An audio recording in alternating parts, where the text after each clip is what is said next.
He was one of the great climbers of all time. He was a brilliant mountaineer. He specialized in speed climbing, which in a way can be the safest climbing of all, in the sense that you're actually exposed to objective danger for the shortest period of time. But the records that he's achieved, particularly on the North Wall of the Eiger, where he firstly made a record of climbing the North Face of the Eiger in 2007, when he climbed it in 3 hours, 54 minutes, and then someone beat him on that. So he went back, in fact, in 2015, and he climbed it in 2 hours, 22 minutes, which, it's 5,000 feet high, it's a long, complex route, and he must have been literally running up it, and that is extraordinary. And then the other thing, which was even more extraordinary, was the route he made on the south face of Annapurna in 2013, which of course was the route that my expedition, we made the first ascent of the south face of Annapurna in 1970. But we were a team of 8 climbers actually on the route itself. We were using siege tactics, we were using fixed ropes and everything else. And he climbed a route to the right of where we were climbing, and he did it in an amazing 28 hours, climbing solo, which, is quite extraordinary. So no, he was an amazing climber, and he was also an absolutely delightful guy. He was very, very straight, open, and, nice person to be around.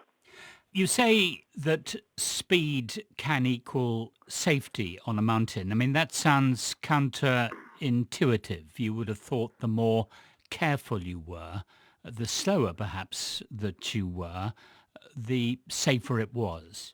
The dangers, particularly of climbing in the big mountains and climbing, if you like, on the 8,000-meter peaks of the Himalayas, or even, I suppose, in the Alps, is that there are 2 types of danger. One, there's the danger you're going to fall off yourself. In other words, you make a mistake, you make a bad axe placement, or you pull a hold off. But the other big danger, and what kills most people, is actually the objective dangers, going into an area where there is stonefall or the threat of avalanche. Now, the longer you're exposed to that threat, statistically, the more likelihood you are of being hit by one of these things. Whereas if you're moving very fast, you're exposed to that danger for a much shorter time.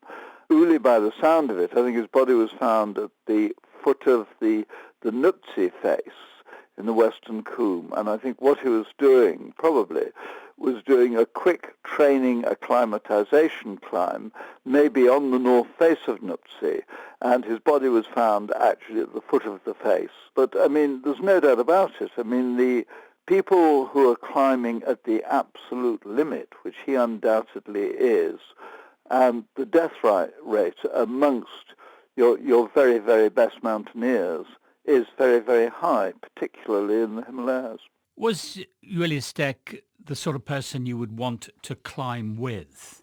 I wouldn't have kept up with him for a start. But no, I think he'd be a delightful person to climb with. I've lectured with him.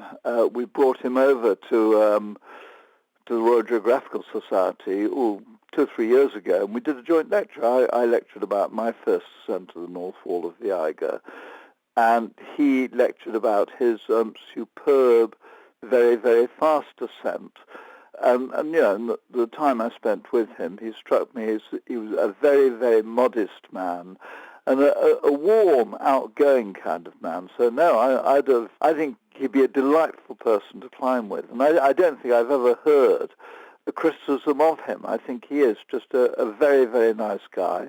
Okay, extremely focused, as he's got to be. He's a supreme, or was a supreme, superb athlete and technician, taking things to the absolute limit, but he was doing it in a very, very well-planned, thought-out way. But the trouble is, if you're climbing to the outer envelope consistently the whole time, one tiny mistake or mishap can kill you, of course, climbing solo, and that's where the risks are. I read that he also played a big part in bringing mountaineering to a new audience. What he was doing was visually, incredibly impressive. He did have his ascent of the North Wall of the Eiger. It was filmed, from helicopter and so on. And it was visually incredibly exciting. It was very, very fast. So he has contributed immensely, I think, to the way climbing has gone and the way that the general public can understand it. But he was a pure climber's climber.